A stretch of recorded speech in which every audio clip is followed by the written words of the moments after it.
Siang, alhamdulillah baik. Alhamdulillah Ibu baik. Jadi maksud dan tujuan saya datang kemari Ibu adalah ingin melakukan kegiatan diskusi bersama Ibu selaku kepala sekolah di sekolah kita ini guna memperoleh informasi-informasi terkait apa yang selama ini Ibu laksanakan di sekolah tentang pengambilan keputusan yang berhubungan dengan kasus-kasus dilema etika atau bujukan moral. Baik Ibu, saya mulai. Selama ini bagaimana Ibu dapat mengidentifikasi kasus-kasus moral yang merupakan dilema etika atau bujukan moral? Baik. Ini jadi kalau ada kasus seperti ini ya yang saya dapat, saya melihat dulu dan mempelajari kasusnya itu seperti apa. Nah, apa yang melatar belakangi sehingga terjadi kasus seperti itu. Setelah itu baru saya menyimpulkan, dan dari kesimpulan inilah saya gunakan sebagai dasar untuk menindaklanjuti pengambilan keputusan, baik yang berkaitan dengan dilema etika maupun bujukan moral. Jadi selama ini Ibu selalu mempelajari penyebab terjadinya kasus yang ada, menyimpulkan lalu ditindaklanjuti Ibu ya? Iya, tapi sebelumnya itu melihat dan mempelajari seperti apa itu. Selanjutnya Ibu, selama ini bagaimana Ibu menjalankan pengambilan keputusan terhadap kasus-kasus dilema etika ketika di mana kasus-kasus tersebut memiliki dua kepentingan yang sama benar atau sama-sama merupakan kebujukan moral. Dalam mengambil keputusan itu, saya harus yakin dulu bahwa apa yang saya putuskan itu tidak merugikan pihak lain dan tentunya sesuai dengan norma dan nilai-nilai yang berlaku, baik di sekolah maupun di masyarakat. Jadi harus selalu disesuaikan dengan nilai-nilai yang berlaku agar tidak ada pihak yang merugikan Bu ya. Iya. Selanjutnya bagaimana langkah-langkah atau prosedur seperti apa yang biasa Ibu lakukan selama ini? Kalau terkait dengan langkah-langkah, yang pertama itu adalah melihat dulu siapa yang terlibat di situasi tersebut. Kalau ada masalah ya, siapa-siapa yang terlibat di masalah itu. Terus yang kedua, mengumpulkan fakta-fakta yang ada di lapangan yang terkait dengan masalah tersebut. Ketiga, mencari apa penyebab sehingga ada masalah. Selanjutnya saya harus berpikir apa sih yang harus saya lakukan. Yang terakhir, mengambil keputusan sesuai dengan aturan yang berlaku. Ada keterkaitannya dengan yang ditanyakan tadi. Jadi langkah-langkahnya sangat terarah Bu ya? Iya, betul. Ya. Baik Ibu, selanjutnya hal-hal apa saja yang selama ini Ibu anggap efektif dalam pengambilan keputusan pada kasus-kasus dilema etika? Hal efektif untuk dalam mengambil keputusan, yang pertama itu saya menggunakan 3 prinsip resolusi. Mungkin ya Ibu sudah tahu kan apa itu prinsip resolusi. Yang pertama itu berpikir yang berbasis hasil akhir. Kedua, berorientasi pada aturan yang ada, dan yang ketiga adalah harus mengutamakan rasa peduli. Betul Ibu. Selanjutnya, hal-hal apa saja yang selama ini merupakan tantangan dalam pengambilan keputusan pada kasus-kasus dilema etika Bu? Kalau terkait dengan tantangan tantangan yang pernah saya alami dalam menemukan keputusan yang terbaik, artinya begini, tantangannya itu saya harus berpikir kalau ada masalah saya harus mengambil keputusan yang terbaik di antara yang baik. Karena namanya keputusan pasti ada beberapa pilihan kan, apa dampaknya ya. Ya kan misalnya saya mengambil keputusan, misalnya ada 3 pilihan keputusan, ya saya harus mencari yang terbaik di antara yang 3 ini. Kenapa? Supaya masalah itu harus saya tahu oh ini memang sama-sama benar dan tidak boleh merugikan salah satu pihak begitu. Iya, jadi memang sudah sepatutnya Ibu ketika kita menghadapi tantangan kita harus selalu bersiap menghadapi tantangan yang ada. Iya. Selanjutnya Ibu, apakah Ibu memiliki sebuah tata krama atau jadwal tertentu dalam sebuah penyelesaian kasus dilema etika? Apakah Ibu langsung menyelesaikan di tempat atau memiliki sebuah jadwal untuk menyelesaikannya? Bentuk atau prosedur seperti apa yang Ibu jalankan? Sebenarnya kalau namanya jadwal ya, menjadwal, membuat jadwal itu tidak ada. Saya tidak pernah bikin jadwal. Begini, tergantung dengan beratnya atau berat ringannya masalah. Kalau memang agak berat, berarti kami butuh waktu untuk menyelesaikan hal tersebut, menyelesaikan masalah. Tapi kalau ringan, ya pasti diselesaikan di tempat. Iya, jadi kalau perlu diselesaikan memang saat itu. Betul, jadi Ibu selalu menyesuaikan tingkatan Iya, kasusnya Bu ya. Iya betul. Jadi ketika agak ringan maka Ibu akan segera. Iya, kalau bisa diselesaikan saat itu kenapa tidak? Iya. Berarti kalau memang bisa diselesaikan saat itu berarti kasusnya agak ringan kan? Iya. Jadi ketika agak lebih berat maka Ibu akan menjadwalkannya Bu ya. Iya betul. Iya. Selanjutnya adakah seseorang atau faktor-faktor apa yang selama ini mempermudah atau membantu Ibu dalam pengambilan keputusan dalam kasus-kasus dilema etika? Oh iya, kalau terkait dengan seseorang itu tentunya kalau kasusnya agak berat ya, saya pasti butuh seseorang atau yang dituakan di sekolah ini untuk meminta pendapatnya bagaimana keputusan yang saya ambil ini apakah sudah benar atau tidak, sistemnya sharing ya.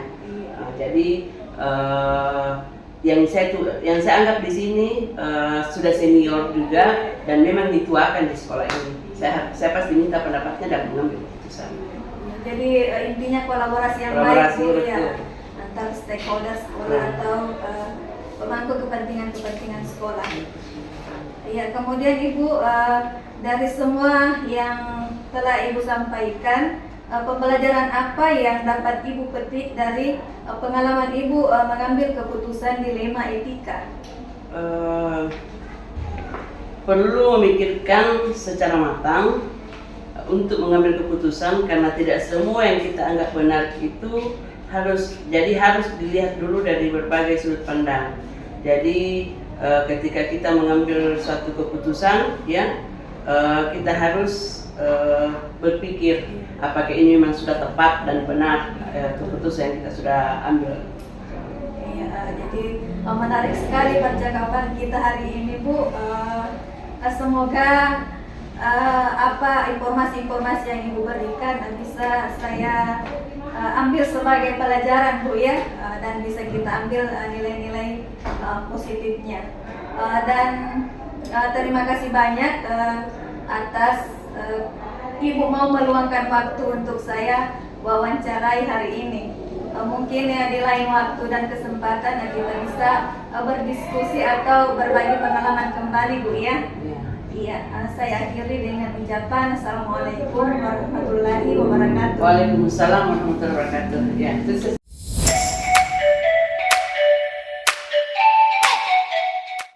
Selamat pagi Pak, bagaimana kabar Bapak hari ini? Ya alhamdulillah baik-baik saja Bu.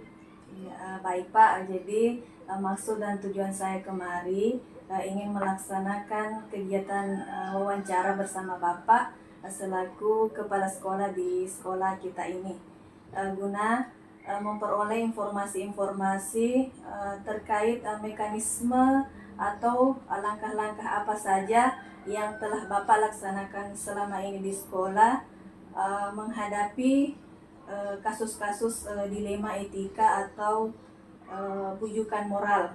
Oh iya, bisa dimulai barangkali. Iya, ya baik Pak. Selama ini bagaimana Bapak dapat mengidentifikasi kasus-kasus yang merupakan dilema etika atau bujukan moral? Iya, terima kasih Bu. Jadi pengalaman kami di sekolah selama ini dalam menghadapi permasalahan-permasalahan atau kasus-kasus yang berhubungan dengan dilema etika atau bujukan moral. Pertama itu tentu kami perlu melakukan identifikasi terlebih dahulu. Misalnya untuk kasus yang berhubungan dengan dilema etika, tentu jelas di dalamnya itu ada pertentangan antara benar melawan benar. Namun di antara pilihan itu kita tentu harus memilih satu di antara kedua pilihan tersebut. Nah, kemudian untuk kasus atau permasalahan yang berhubungan dengan bujukan moral, jelas di dalamnya itu ada pertentangan antara benar lawan salah. Nah, tetapi ketika kita berhadapan dengan kasus tersebut, tentu kami memilih untuk memilih nilai-nilai yang benar itu. Ya. Iya, jadi selama ini Bapak selalu mengidentifikasi kasus-kasus yang ada terlebih dahulu, Iya. kemudian diselesaikan ya Pak. Ya, betul Ibu. Iya. Selanjutnya Pak, selama ini bagaimana Bapak menjalankan pengambilan keputusan terutama untuk kasus-kasus di mana ada dua kepentingan yang sama-sama benar atau sama-sama mengandung nilai kebajikan? Oh iya, baik Bu. Jadi pengalaman kami selama ini dalam hal itu, dalam mengambil sebuah keputusan, ada beberapa hal yang menjadi pertimbangan. Pertama, kita melihat dulu apakah keputusan itu nantinya akan betul-betul berdampak positif kepada murid ya. Nah, itu yang menjadi pertimbangan kami. Kemudian yang kedua, dengan mengidentifikasi atau melihat nilai-nilai kebijakan atau kebajikan universal yang ada di dalamnya atau yang dianut sekolah kami. Kemudian yang ketiga, tentu setelah melakukan pertimbangan-pertimbangan itu, maka keputusan akan diambil. Dan tentunya setelah mengambil sebuah keputusan itu, kami atau saya selaku pimpinan tentu harus bertanggung jawab dengan keputusan yang telah diambil itu. Iya. Seperti itu. Ya, menarik sekali Pak.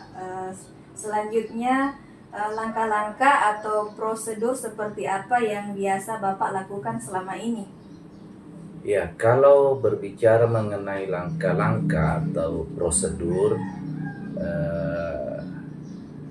biasanya hal yang kami lakukan atau yang saya lakukan sebagai kepala sekolah dalam mengambil sebuah keputusan, yang pertama itu dengan mengidentifikasi nilai-nilai yang bertentangan yang ada di dalam permasalahan itu ya. Kemudian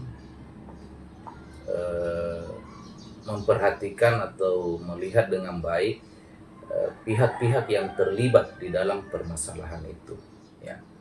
Nah, itu juga perlu menjadi pertimbangan kami. Kemudian yang ketiga, yang menurut saya paling penting di sini adalah mengumpulkan fakta-fakta atau informasi yang valid, yang tentunya akan membantu saya ya dalam mengambil keputusan sebentar ya, karena informasi atau fakta itu penting, harus kita kumpulkan karena jangan sampai minim informasi, artinya informasi atau fakta-faktanya tidak mendukung, tentu ini akan mempengaruhi keputusan yang kita ambil sebentar. Tetapi kalau kita yakin dengan informasi-informasi yang ada, ya, kita yakin dengan validitasnya, maka ini akan sangat membantu kita dalam mengambil sebuah keputusan. Ya, mungkin itu. Iya. Jadi di intinya di sekolah Bapak telah melaksanakan 9 langkah keputusan, mengambil keputusan ya Iya. Pak. Cuman mungkin dari kesembilan itu artinya kita kadang mengambil beberapa dari langkah-langkah itu, tergantung dari tingkat kompleksitas permasalahan yang kita hadapi. Kemudian kalau misalnya permasalahan yang dihadapi itu ternyata berkaitan dengan hal-hal yang bersifat bujukan moral, apalagi kalau berkaitan dengan masalah hukum, maka tentu jelas di situ apa pilihan yang harus kita ambil. Tentu kita harus menghindari hal-hal yang nantinya akan menimbulkan permasalahan yang berkaitan dengan masalah hukum. Iya. Baik Pak, selanjutnya hal-hal apa saja yang selama ini Bapak anggap efektif dalam pengambilan keputusan pada kasus-kasus dilema etika? Ya, terima kasih Bu. Jadi sebetulnya dalam menghadapi permasalahan-permasalahan yang mengandung dilema etika, memang kadang membuat kita menjadi dilema, karena terkadang kita dihadapkan pada dua pilihan yang sama-sama benar.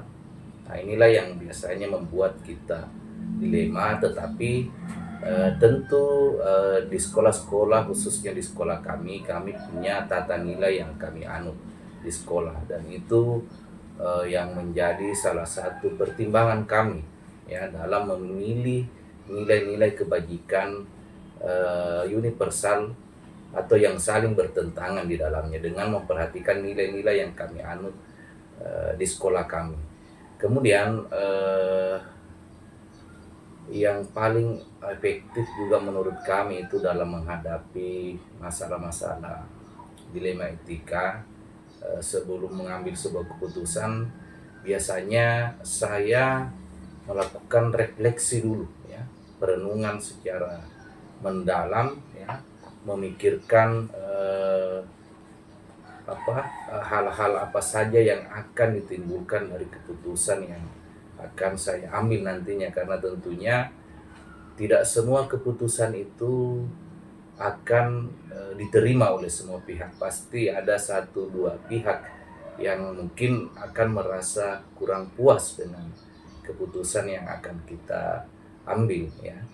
Nah, jadi itu perlu pertimbangan atau refleksi secara mendalam. Nah, kemudian selain itu dengan melibatkan orang-orang yang ada di sekitar atau berkonsultasi dengan rekan-rekan yang ada di sekolah, mungkin beberapa guru-guru senior ya, untuk memintai tanggapannya, dan ini tentu akan sangat membantu juga dalam mengambil keputusan, karena mungkin dari saran dan masukan yang nantinya akan diperoleh dari rekan sejawat itu atau teman-teman yang ada di sekolah, kita akan mendapatkan perspektif yang mungkin agak berbeda ya dari pemikiran kita, yang mungkin bisa dijadikan pertimbangan juga dalam mengambil sebuah keputusan nantinya. Iya, jadi menghadapi dilema etika Pak, memang harus memerlukan kebijaksanaan dan pemikiran yang betul. mendalam, kemudian kolaborasi yang baik Pak Ya, ya, betul sekali. antar stakeholder sekolah. Ya. Iya. Selanjutnya Pak, hal-hal apa saja yang selama ini merupakan tantangan dalam pengambilan keputusan pada kasus-kasus dilema etika? Ya, baik Bu, terkait mengenai hal ini, ada beberapa hal yang sebetulnya sering menjadi tantangan bagi saya ya, sebagai pimpinan dalam menghadapi permasalahan-permasalahan seperti itu.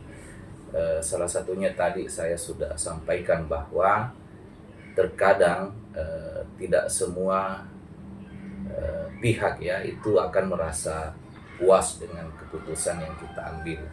Tetapi ya bagaimanapun juga ketika terjadi suatu permasalahan atau kasus di sekolah, ya keputusan itu harus diambil secepatnya, tidak bisa dibiarkan begitu saja atau sampai berlarut-larut.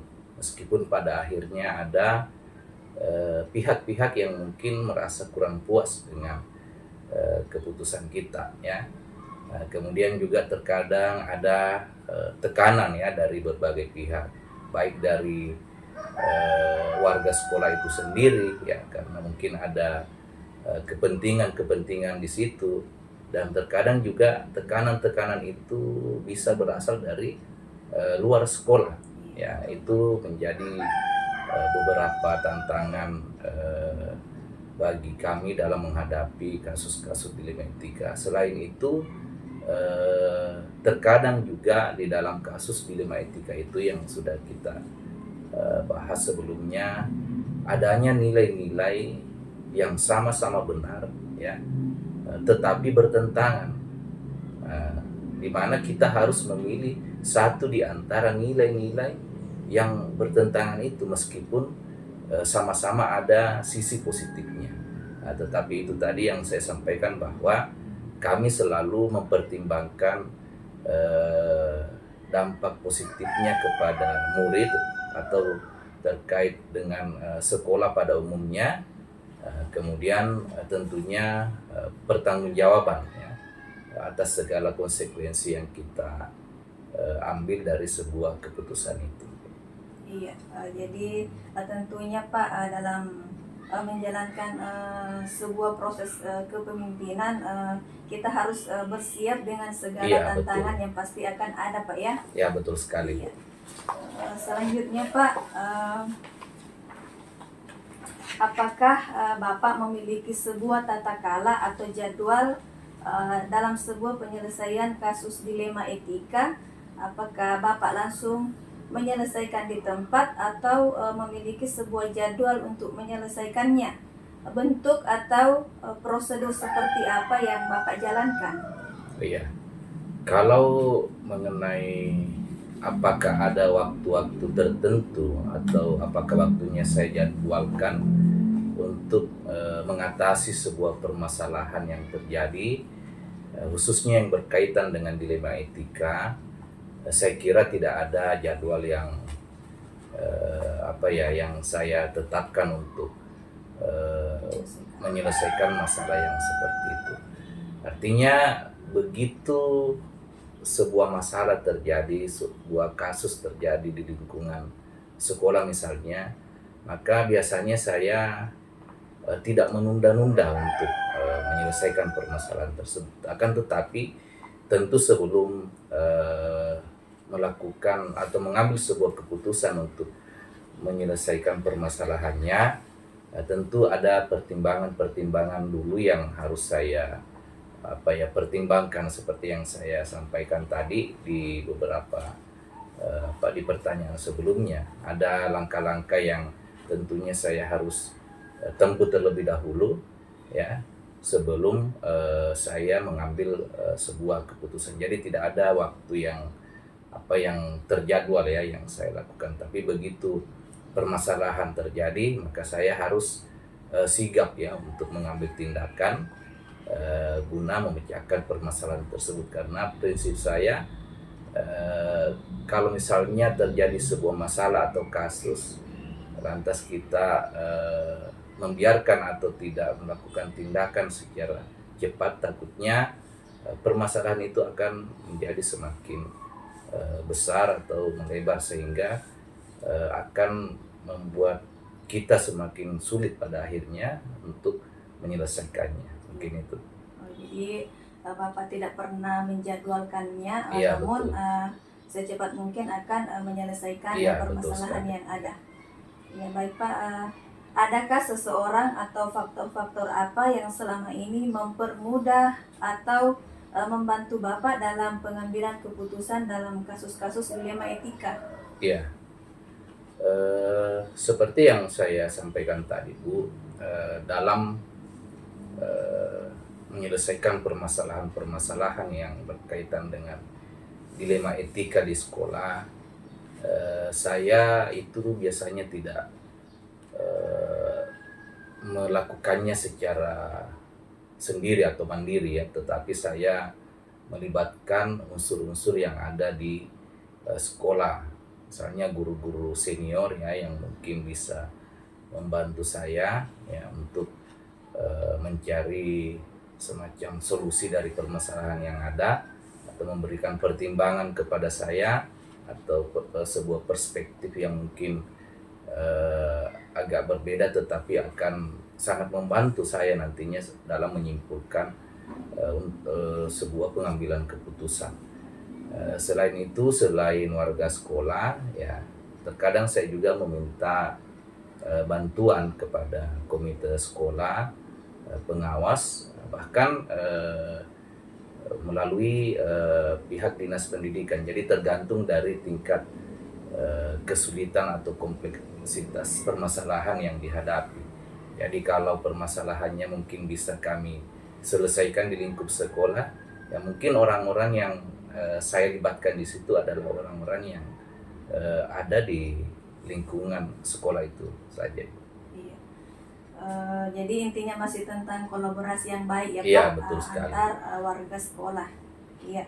Yang terakhir Pak, dari semua hal yang telah disampaikan, pembelajaran apa yang dapat Bapak petik dari pengalaman Bapak mengambil keputusan dilema etika? Ya, terima kasih Bu. Jadi dari pengalaman saya menghadapi permasalahan-permasalahan dilema etika maupun berkaitan dengan rujukan moral itu, ada banyak sekali pengalaman yang saya peroleh ya. Jadi sebetulnya semakin sering kita menghadapi permasalahan-permasalahan seperti itu, sebetulnya secara tidak langsung itu melatih kemampuan kita atau mengasah kemampuan kita, khususnya sebagai seorang pemimpin ya, dalam mengambil sebuah keputusan. Nah, itu yang pertama. Kemudian dari pengalaman ke pengalaman itu tentu saya banyak belajar ya. Saya banyak belajar untuk menerapkan prinsip-prinsip atau langkah-langkah dalam pengambilan keputusan yang berkaitan dengan dilema etika itu ya. Dan tentunya dari pengalaman itu saya merasa juga membuat saya semakin sebagai pemimpin untuk lebih bijaksana lagi ya, lebih bijaksana lagi dalam bersikap, apalagi dalam mengambil sebuah keputusan-keputusan yang berkaitan dengan dilema maupun bujukan moral itu ya. Mungkin itu beberapa pengalaman yang berharga yang saya peroleh ya, berdasarkan pengalaman saya selama ini menghadapi kasus-kasus seperti itu. Iya, ini Bapak selalu belajar dari Iya, pengalaman betul dan sekali. selalu menerapkan prinsip-prinsip etika dalam mengambil sebuah keputusan Iya, Pak. betul sekali. Iya. Baik Pak, menarik sekali percakapan kita hari ini. Kesimpulan yang bisa saya ambil yaitu menjadi seorang pemimpin pembelajaran itu kita harus memiliki sikap bijaksana dan Betul. selalu menerapkan prinsip-prinsip etika dalam pengambilan keputusan. Iya, betul sekali. Iya. Sekali lagi Pak, saya ucapkan banyak terima kasih Sama-sama. telah mau diajak untuk berwawancara Pak Iya, ya. sama-sama. Iya, mungkin di lain waktu dan kesempatan kita bisa berdiskusi kembali dan berbagi pengalaman. Iya.